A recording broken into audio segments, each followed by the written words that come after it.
Hey, how's it going, everyone? This is Dan Arrows with another Iron Dice episode.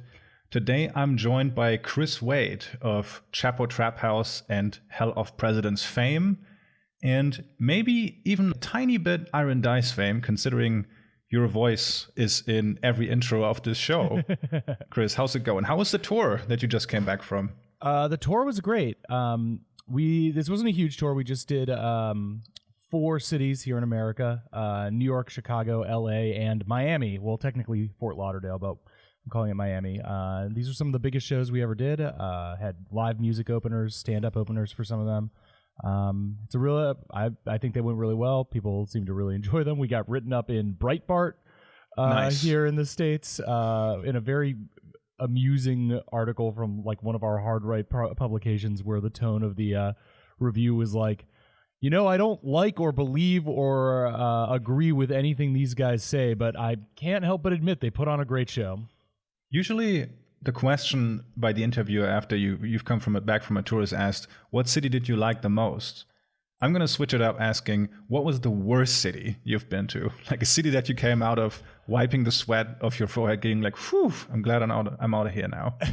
I mean, look, we love all of our fans, and I think that especially when we go to places like Florida, the people who come out seem to appreciate the show as being like an oasis in the or a respite from the world of shit around them. So I guess by default, I'll have to say Florida, even though because it is a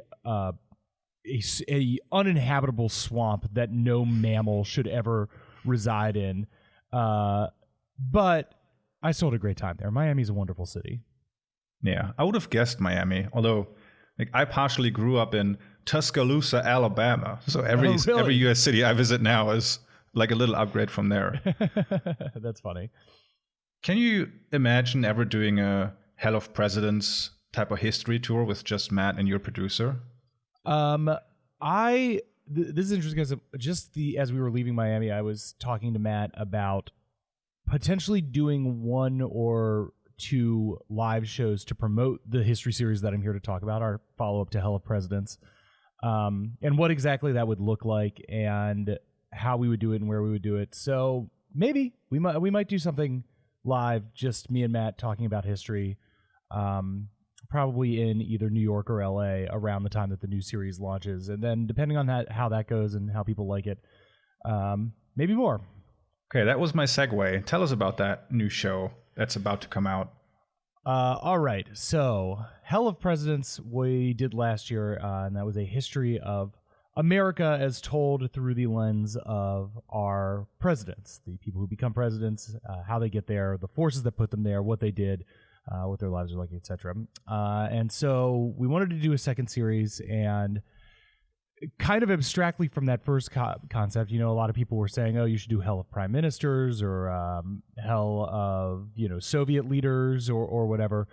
But we decided to go back in time a little bit to cover the 30 Years' War. And the new series is called Hell on Earth, the 30 Years' War and the Violent Birth of Capitalism.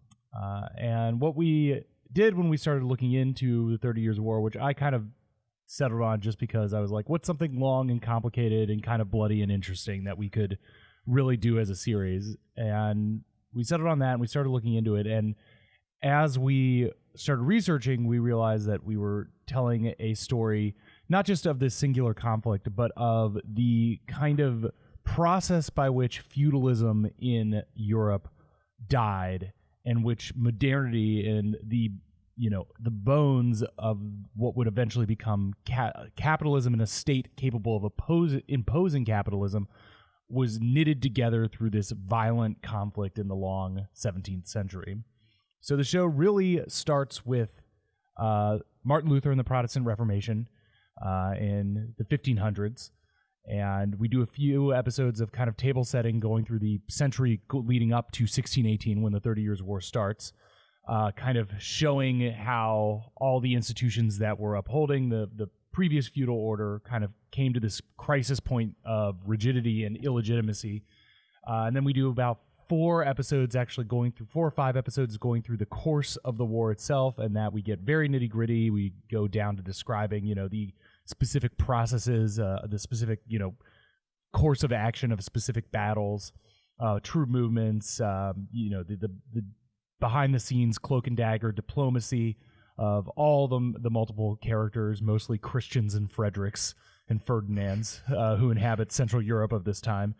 And then after that, we will pull out a little bit, look at the Peace of Westphalia and how it set up the various European states to go into modernity and how they kind of came out of it over the next few hundred years. And then finally, we jump over to England, who's more of a peripheral character in the beginning of the story. It covered the English Civil War up to the Glorious Revolution, in which all of the discrete processes of state building and capitalist business practices get knitted together in the entity that is going to then take over the world in the form of the English Empire the following century. So that's the series. But through it all, we've got. Can you tell I've rehearsed the spiel to try to make this thing as compelling as possible? More than battles, it is the story of Game of Thrones level violence and intrigue, but it is also the story of climate change and pandemic and decaying elite institutions and the explosion of a new communications technology that destabilizes the relationship between political subject and their rulers, and moral panics and speculative bubbles and financial collapse. It's all of these things in the moment that modernity is born. You painted this broad picture of the series that you're going to do, and it sounds insanely difficult to just find a beginning and an end for a series like that. But what hides behind the title Hell on Earth? Why did you pick that title in particular? Well, first, because I needed another hell title to go with Hell of Presidents, but second, because of the idea that all of these people who are involved in this particular conflict, because it stems out of the religious conflicts of the Protestant Reformation, all of the people involved in this conflict had this deep, sincere belief and motivation that what they were trying to do in reorganizing the political state in Central Europe in the 17th century was to banish the evil false religion of their enemies and embrace and bring about the true religion that they preferred, and through so doing bring about literally paradise. To bring this era is rift with millennial prophecy. This is another one of these periods in which basically constantly happen in Christendom, in which the end is nigh and the apocalypse will soon be coming, and separating out the believers from the wicked, and through so doing bring about heaven on earth. And in this process of trying to create paradise, these people created the most devastating conflict the continent had ever seen. This 3-decade-long period of absolute horrors that to rival anything that Hieronymus Bosch could come up with in one of his paintings. And through the process of trying to bring about paradise, created a hell on earth. That's what we wanted to get at with this. With conflicts that happen, especially in Europe, prior to the First World War, there is sometimes this image of, it's kind of these Fauntleroys trading provinces, and when war became really horrific, that was 1914. Yes. But with the 30 Years' War, and with all these conflicts, there are situations or battles that are kind of emblematic of the conflict as a whole. Like with the First World War, there is Verdun. With the Second World War, there is Stalingrad. And I know you don't have, or I assume you don't have your script ready, but one of those moments for the 30 Years' War that I could think of off the top of my head, maybe as a little tease to what you're going to talk about, would be the Magdeburger Hochzeit, or yes. Magdeburg's wedding. Now that sounds like a awesome occasion, something I would love to be at. Can you tell us a bit about that? Yeah, so I mean, getting at what you're talking about, the changes in military strategy formation how militaries are used is a big part of the show. And the thing that you're talking about, the imagined military reality of the Middle Ages, as people might think about it, is that fantasy of aristocratic, the Fauntleroy, the fancy, the nobles are for fighting, and it is these groups of knights and aristocratic people who, and that is where the realm in which fighting is done, and there are these relatively small contained battles. That is the feudal model, and what we see in this process of the 30 Years' War is kind of the transition to a professionalized state army, and in the middle we have these mercenary armies that are kind of forged in the Italian wars in the late 16th century and then become the main mode of fighting in the 30 Years' War. And these massive non-state entities that are conscripted by the state but kind of run privately become the way of fighting, and it becomes a particularly brutal form of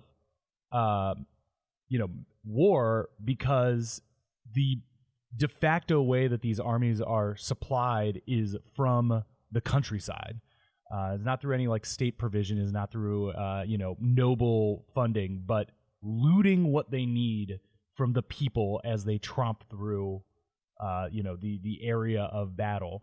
And so you find these descriptions of the way that these armies work is, and the way that the battles come to work, especially towards the end of the war, is not really seeking any kind of military victory as much as parking your army in your enemy's territory and leeching as much resources out of, devastating their area as much as possible until they are weak enough to have to come to the table.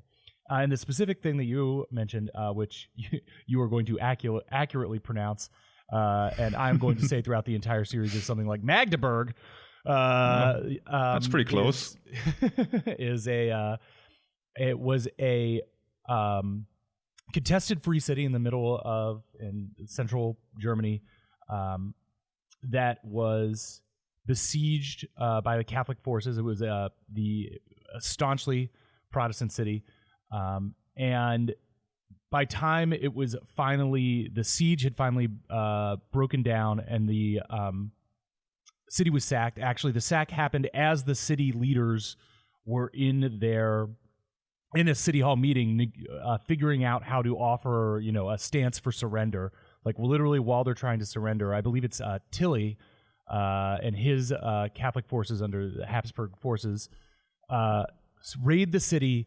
And in the process of the raid, the Catholics had been waiting, themselves starving in their siege lines for so long that a kind of frenzy took over the Catholic forces. Fires were set, possibly just to get through the city walls, and quickly took over the entire city, and ended in one of the most devastating routs of a single city in the course of the entire war. Something like 95% of all buildings in the city were destroyed in the one day of the sack. The city population was reduced, I believe, something from like 30,000 people to 5,000 people, and of those 5,000, the vast majority of them were women taken from the city back to Catholic lines to be used by the troops. You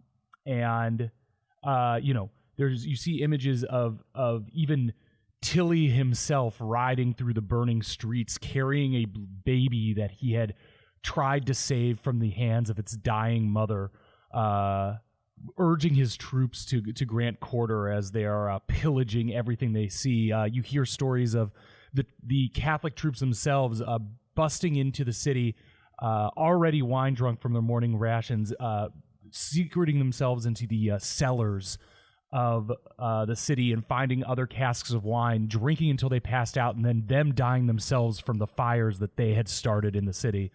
A completely apocalyptic picture.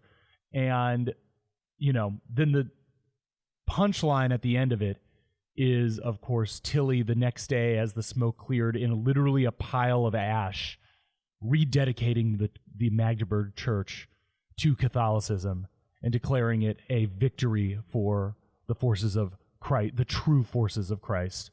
And throughout the rest of the conflict, you will hear terms like Magdeburgization or Magdeburg Quarter used among the Protestants to reference, give the Catholics the same quarter they gave Magdeburg, which is to say, none. Total elimination of the enemy forces.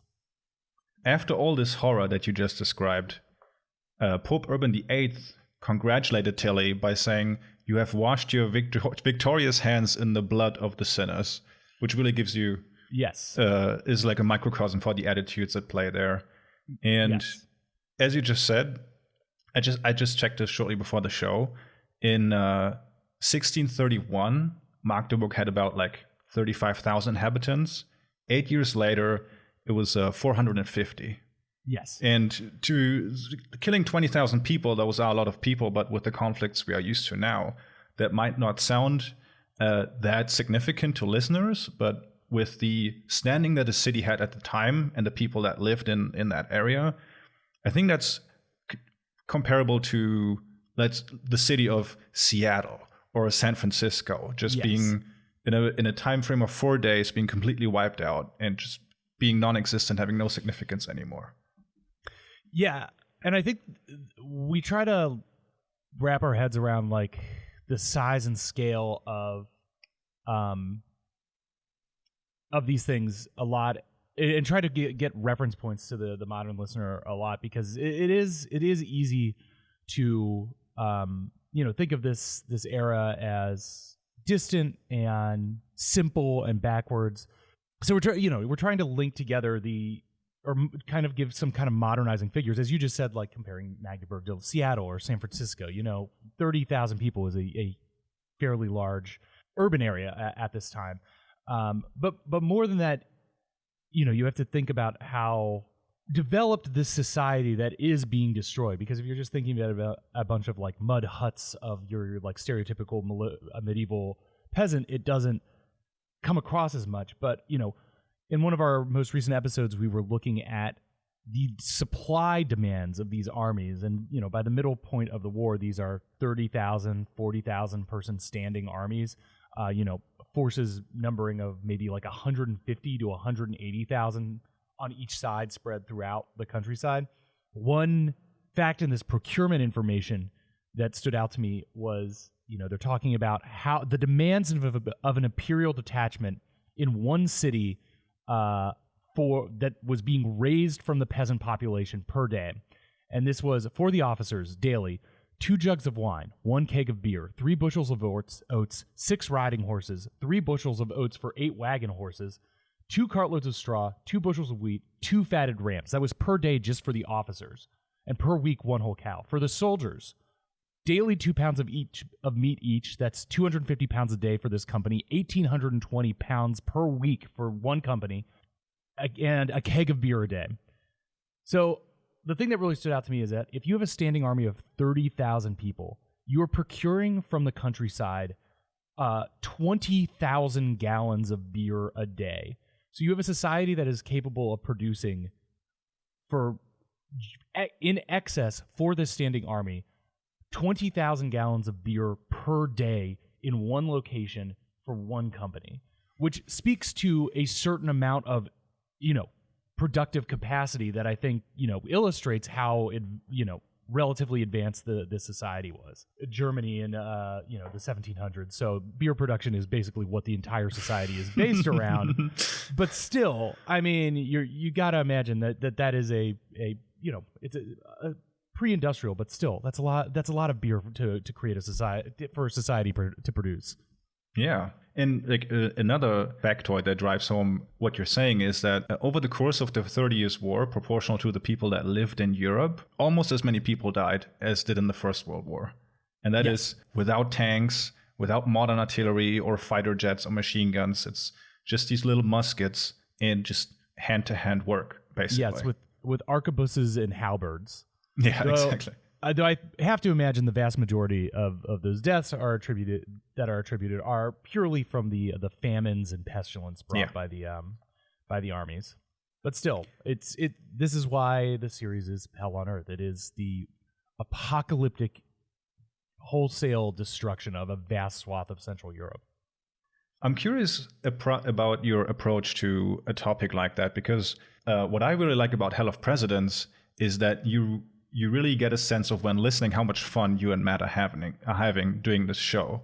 And it's kind of lighthearted. Of course, there are tragic elements like the failure of Reconstruction, all that stuff. But it's mostly lighthearted. But now doing something that's so apocalyptic, is that difficult to maintain, or how? Well, Matt, I think first of all, between Matt and I, when you're looking at the the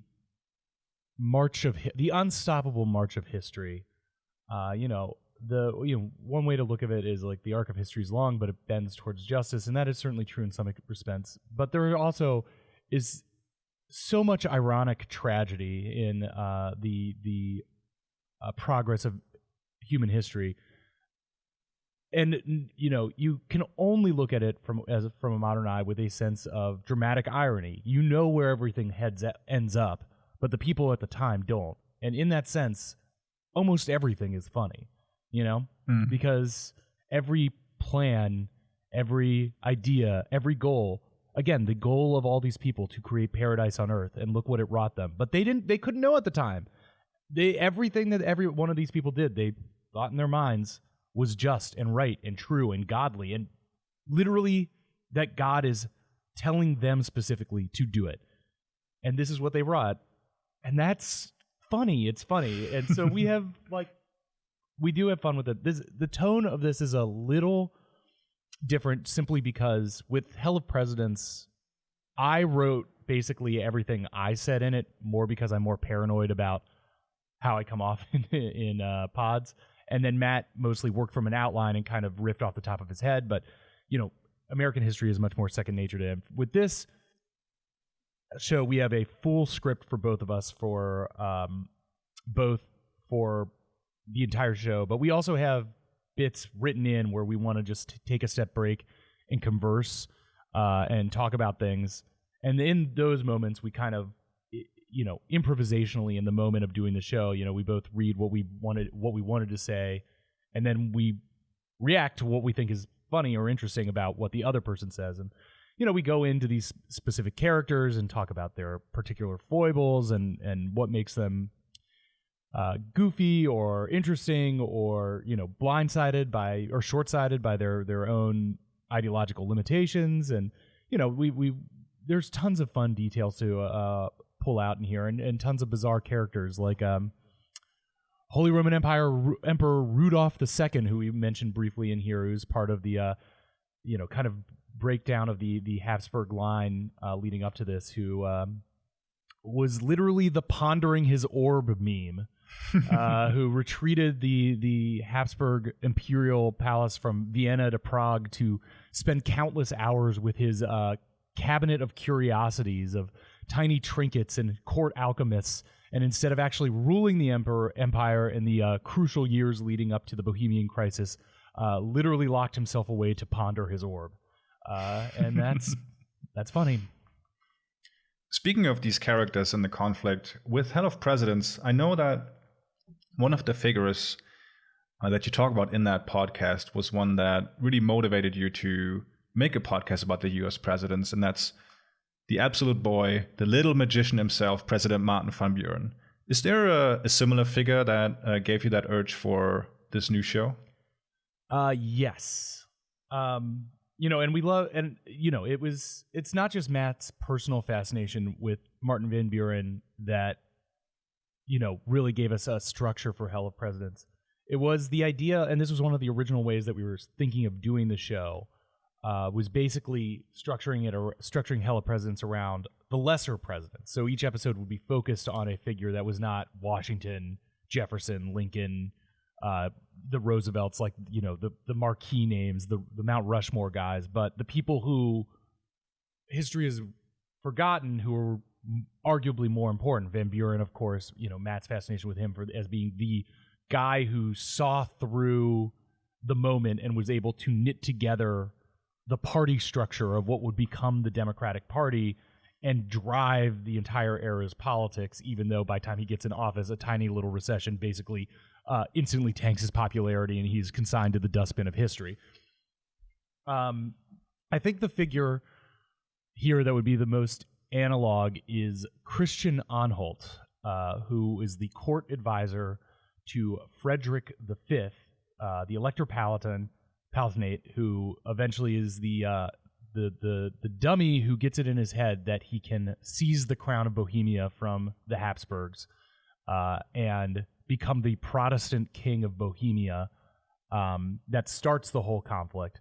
But his court advisor is this guy, Christian Anhalt, who was really the ideological mastermind of the court, who, beyond the dynastic ambitions of Frederick V Wittelsbach, is the one who is hooked into this particular strain of Calvinist deep theorizing of the time that is spread among these nascent print industries. Basically, this Rosicrucian conspiracy. This was this came from a series of anonymous or semi-anonymous printed pamphlets that claimed to be from a number of secret learned men of Europe who were working locked away in a secret castle or monastery, combining all knowledges the world has ever seen into one perfect interpretation of truth from the Bible that are waiting until the moment they will be revealed and cure all illnesses, banish all enemies of God to hell. And that part of this, myth was that they were seeking one true king who would be born into the age to seize the mantle and become the single man of God who brought true Protestant conquering into the worldly sphere. And Christian Anhalt was the one who was, without even Frederick really realizing what he was doing, pushing him to be, you can be the guy, dude. You can be the one true Protestant king. You can be the bringer of light to the world. And, the way that we try to outline it is, Christian Anhalt was a kind of guy who in the 17th century might say that, patriots are in control. He was basically a 17th century QAnon guy. And through in his mind, genius masterminding, going around knitting together all the Protestant alliances into an unstoppable force that will allow Frederick to take the crown of Bohemia and literally trigger an apocalypse, but in a good way, in which, the Antichrist, the papal Antichrist, will once and for all be defeated and everything like that, to go and do this thing that triggers this war. He's just kind of a perfect emblem of the information revolution, giving people so much knowledge of the time, giving people so much knowledge that they think that they are smarter than any man who has ever lived, and yet they're still just as wrapped up in their ideological prejudices as anyone else has ever been. So he's a figure that we try to hone in on, and was the one when I first suggested to Matt, hey, what if we took a look at the 30 Years' War? Like a few days later, he came back and was like, "This." I looked into it, and I've been reading about some of this stuff, and this is the guy that the first guy that I really want to talk about. So I think that's the figure. Half the people listening are going to be mad that you didn't say Gustavus Adolphus, the Swedish. Well, king. He's the Mount Rushmore guy. I mean, we love Gustavus Adolphus. He rocks. He's a Chad. He's a pimp. He's a 10-tool player. And we talk about him a lot, and we talk about how awesome he is. But as always, we want to get into some of the lesser figures who were driving the age, who are nonetheless just as interesting. Yeah. And I just got to say, choosing the nickname the Midnight Lion just yes. that just reeks of 13-year-old me naming my first World of Warcraft character. So Exactly. I'm glad you went with someone else. In Hell of Presidents, you have this approach to telling the story that doesn't portray the presidents as these larger-than-life figures stirring the course of history, but almost prisoners of structural conditions, while at the same time saying that there are openings for change and for things to get better or worse, like Benjamin Butler refusing the VP spot, for instance. Mm-hmm. Can you talk a little bit about telling history in that manner? Yeah, I mean, I guess at this point it's a little cliche, but we do. I think that we, and this isn't like written above our workstations or anything, but I do think we basically take from the classic Marx. Men make their histories, but they do not make it as they please. That every person brought into a point of leadership, and at this point, it's mostly hereditary leaders. Although there are some people who are able to thrust their way up into positions of greatness through their own making. People like some of the mercenary captains, fascinating figures like Wallenstein, but they are at all points constrained by the limitations of their moment, the material limitations, the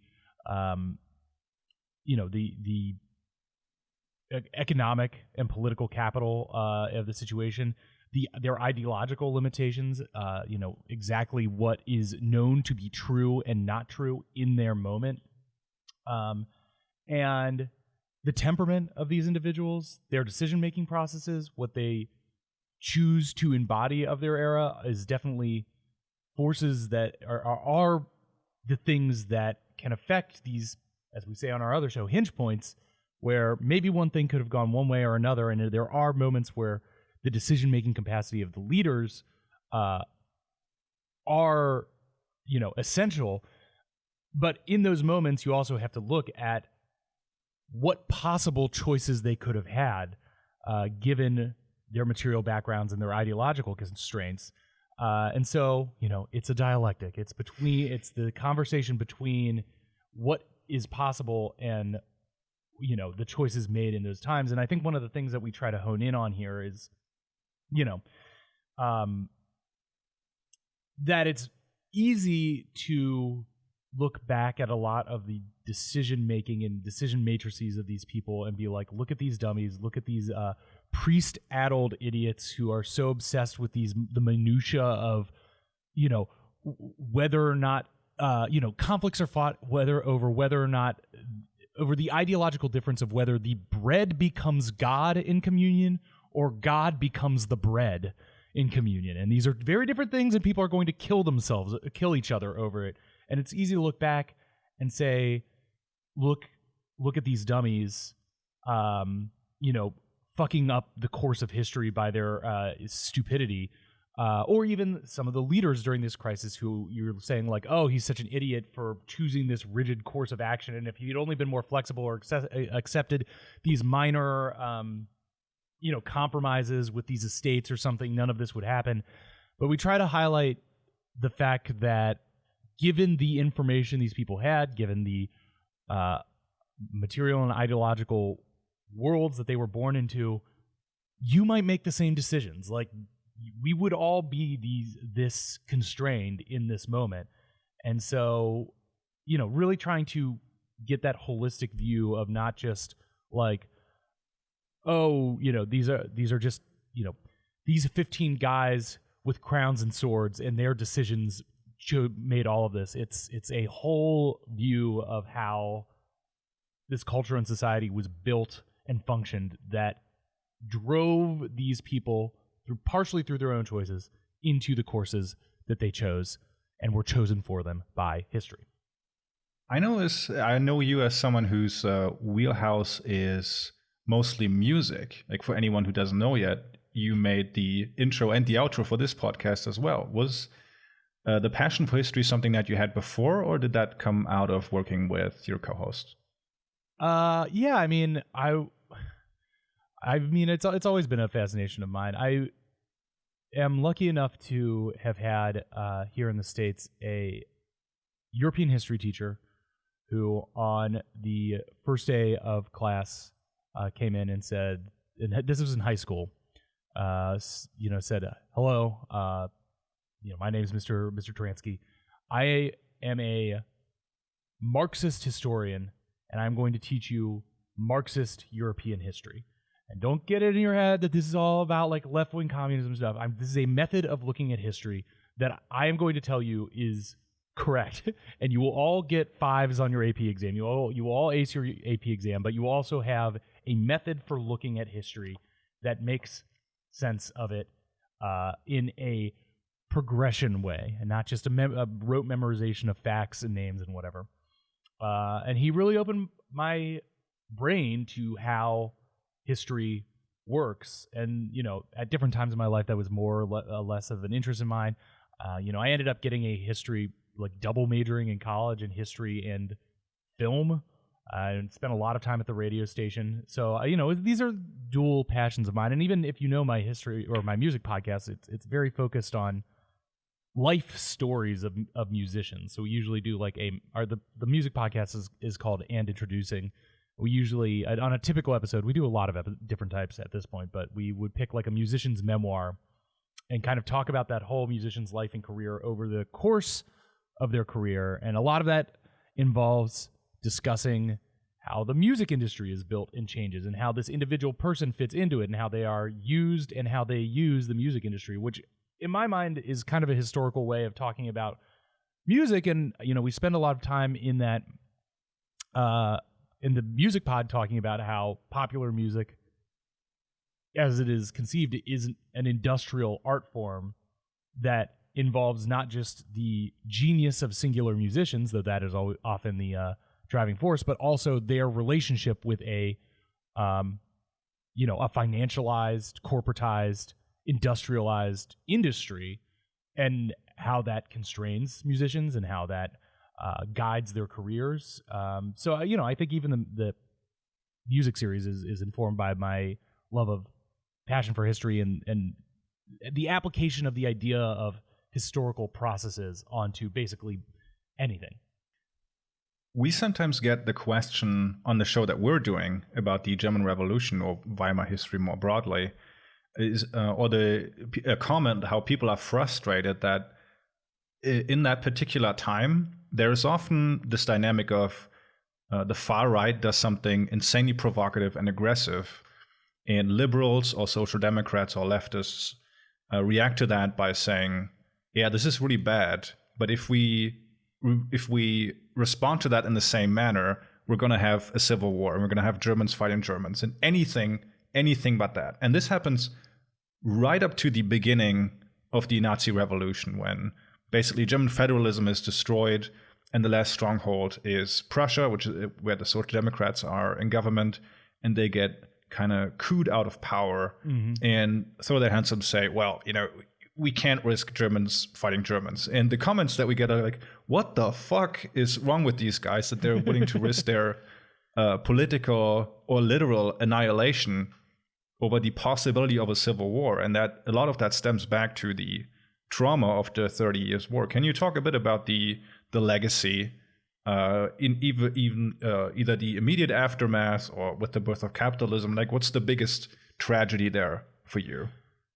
Well, I think this might be something that it would be better to be in conversation with, because I feel like you would know a little bit more of the later history. But my understanding is, that Holy Roman Empire was unique in Western Europe in its this specific extent to its insane schizophrenic disunity up through, the 18th century. And this moment of the 30 Years' War is the apocalyptic, most traumatic moment of how this disunity played out in utter destruction of the German peoples by the German peoples, and then later through their disunity by French and the Swedes and the Spanish, using basically a German civil war to wage even more war on these German lands. And we were just talking about in our most recent episode, we were talking about Wallenstein and the legacy of Wallenstein, and kind of immediately after his death, he's kind of written off as basically a traitorous nitwit who, through his own desire for personal aggrandizement, screwed up all the plans of the future of Germany. But later in the 18th century, he's reclaimed as more of a heroic figure, a tragic heroic figure, who was maybe the guy who 200 years earlier had the potential to actually unify Germany, and that is portrayed as a grand tragedy, and even his death, a literal stab in the back by the forces that would want to see Germany disunified. And so then, that's where my knowledge of, German political culture kind of peters out. So, I would maybe ask you what thoughts you have on that kind of legacy of, Germany late to unify through this long and bloody history of inter-German conflict, it would make sense to me that legacy results in, I would say maybe the blue check centrists of the day saying like, whoa, well, the one thing that we don't want is another 30 years war. We all remember how badly that turned out. Maybe the same as, a legacy of the trauma of the Civil War in America, forgetting why it was fought, and especially by the end, a war of liberation against, a slave-owning society, and more construed by later generations of, we don't want the rich white people fighting each other anymore. That's very bad for everyone, what sense do you make of it? I think you hit the nail on the head there. What I think is interesting is that sense of, we can't have Germans fighting Germans. This would be like an unfathomable tragedy. But fighting the French, that's based on epic. We can. But yeah, even up until directly after World War II, and so these Germans said that the 30 Years' War was a bigger disaster than Nazism or the Black Plague, and they're saying that sitting in the literal rubble of their bombed out cities and the result of Nazism. On the liberal or the left side of the political spectrum, there is this fear of intense political confrontation, or do you think it doesn't exist in the same way anymore? In America? Yes. I would say for a long time it did, but it does seem like, I don't know if it's worryingly or not, but it does seem like that fear is kind of dissolving in a way. And I do think that is one of the reasons, perhaps manifested in what, as a passionate history hobbyist, the enervating debates over something like CRT in schools that the right likes to bring up here are so, obviously that's incredibly frivolous and brought up as just like a culture war issue, by the right to, panic their base about the possibility of anybody teaching anything that could even allude to the true horror, like racial horrors of the past here. But, I think it's not coincidental that something like that would be coming up now in a moment where, the sclerotic polarization of America is bringing up these feelings of, these kind of constant feelings, but they ebb and flow, and maybe now is more acute, that there are really like two Americas, and perhaps they are incompatible with each other. And, one of the ways that might manifest is the panicked obsession with suppressing any kind of history of political disunity around, the conflicts of race inequality in American history. And so I it's frustrating, but that it's coming up in such a stupid way of having this panic over this, like, grad school academic philosophy being taught to high schoolers, and that scare word being used to basically do a realm of a wave of censorship of any kind of like true historical reckoning among our youth with the violent past of America. But I don't know. Maybe that membrane is getting thinner right now. But as with everything in America, it's always manifested in like the stupidest, most nonsensical, tangential issues, around, what books belong on the high school curriculum, which, in the end is important, but it's usually fought over like the stupidest examples of these things. So it's, yes, I guess. I don't know. Yeah, I guess it's hard to say, but do you believe that you just said that people not necessarily remembering why the Civil War was fought? Mm-hmm. And you often get that when you do history-related content online, is people who consume that content saying, wow, if only more people knew this history, if this was just more widely taught or people were more aware of it. Do you think that, let's just stick with the United States for a bit, do you think there can be this collective understanding of history that benefits society at large?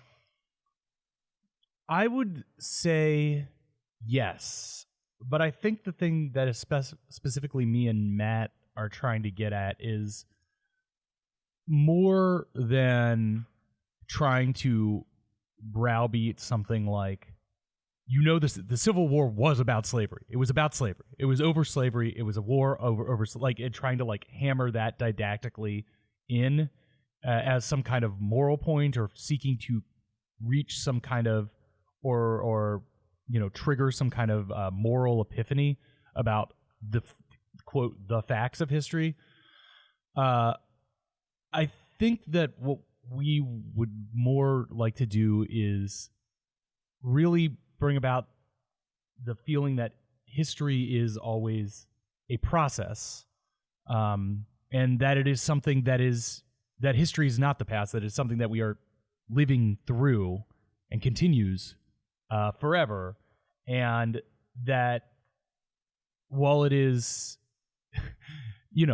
necessary that for everyone to in their own lives feel that they are in a unique moment, that history is something that happened in the past and their moment is now, and we're different now, and we understand, and we are able to make completely rational decisions based on the things that we learned from the history, if we know the correct history or whatever, that we are still yet in that process, and that things continue to unfold, and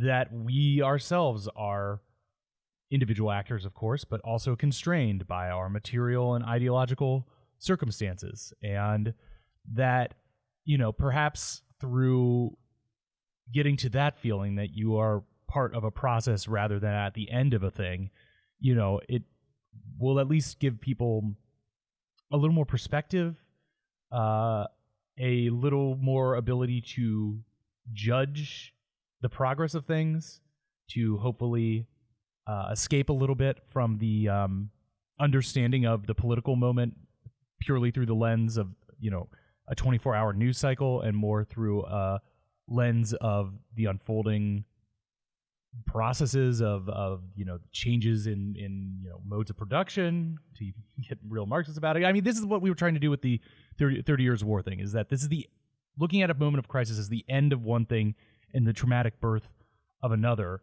And through all these allusions to our current moment that I listed at the beginning of the show, or at the beginning of this interview, imply that perhaps we are living through the end of one thing and the beginning of another. Can I say that for certain? No. Do I know what the next thing might be? No. But maybe that would be an interesting way to look at the world around you. And I think where we want to end this series on Hell on Earth is this feeling that all the people who lived through this moment thought that they were living at the end of the world, thought that they were living through the apocalypse. And I think one of the things that we want to get at is that all people throughout all times think that they are living through the apocalypse, that it is always the end of the world through human history, and not to be, and we don't want to be like nihilistic about that, is like, it doesn't, like, things happening now aren't important because it's always the end of the world, but to, understand that maybe your moment isn't unique, that it is part of this process that you will live through, or that your children will live through, that their children will live through, that things will go on. They may be different, they may be worse, they might be better, but it's a process. My last question before I let you go to take us into the modern world a little bit, and I could ask this question about a bunch of different places. Speaking of unique historical moments, I could ask this question about Italy or France or the UK or Sweden or Germany. But sticking with the US, we're recording this just a couple of days out from the midterms, where the Democrats will most likely lose the House, maybe the Senate. At which point even less will happen than in the last 2 years. Forget bills or codifying Roe, there won't even be confirmation hearings most likely. And couple that with the magnitude of internal and external pressure the US is facing right now.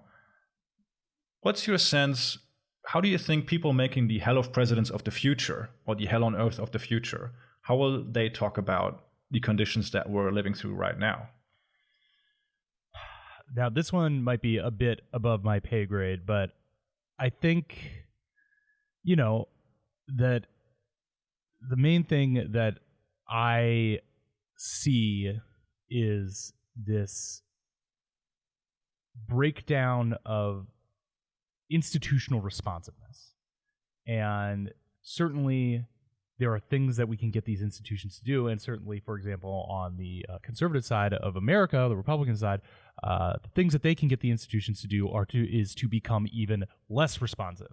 And thinking about like places like Wisconsin, where the GOP are basically full out saying like, oh yes, we are going to rig this state so that there is no possible way, no matter how many Democrats there are, for them to obtain any kind of majority. We are going to rig this state to be a one-party state, which is, for liberal Wisconsinites and people all across the world, very scary idea that we're like, okay, we're just going to end democracy here.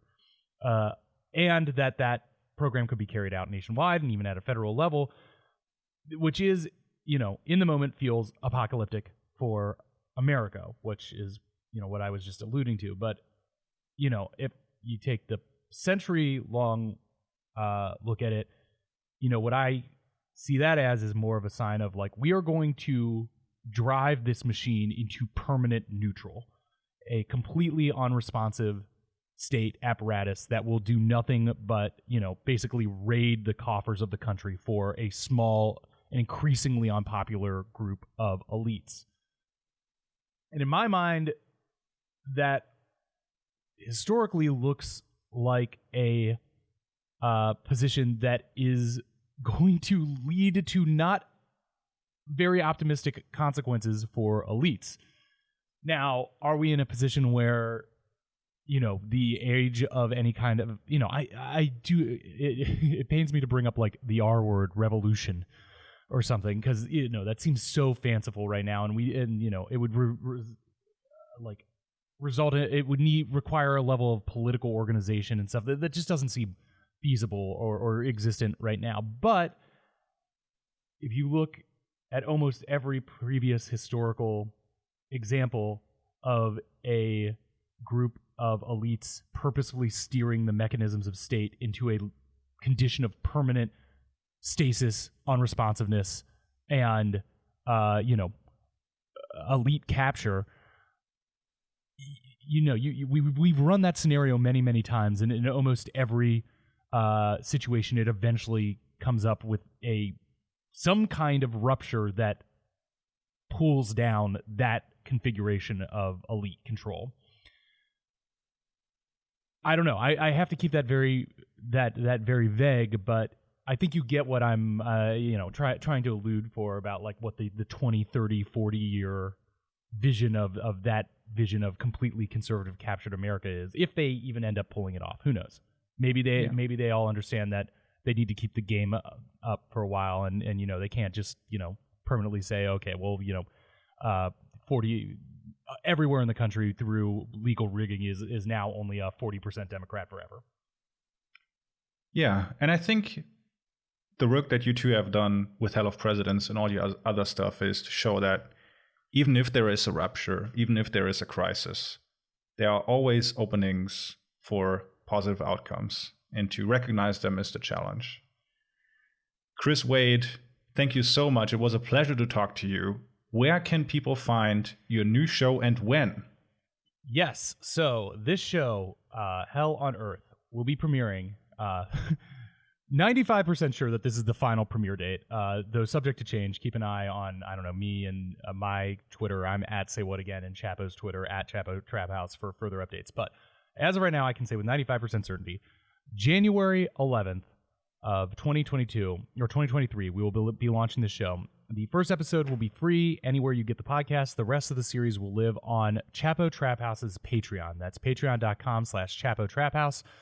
You can subscribe for $5 a month. That will get you not just the Hell on Earth, which is going to be at least 10 episodes of each at least an hour and 15 minutes long, of content, but that will also get you access to all of Chapo's bonus content, of which there will be a lot. That'll be, all of our subscribers only episodes, plus a bunch of mini series we've done, including other historical mini series like Matt's Hinge Points, which looks at, as the title says, hinge points of history. Moments where things could have gone a different way. And we've done several episodes on the German the failed German Revolution of the post-World War. Looking at that could have gone another way. We're going to look at by the time Hell on Earth is out, we're just going to do another series that's also going to look at Martin Luther and the Reformation. That's a lot more just like fun speculative history, just like banter, and him and his other co-host Danny Bessner just like chopping it up about how things might have gone another way. So that would be included in your $5 membership. But I've gone far afield. Hell on Earth, January 11th, patreon.com/ChapoTrapHouse. Chris, thank you so much. And everyone else, thank you for listening. Take care. Thank you.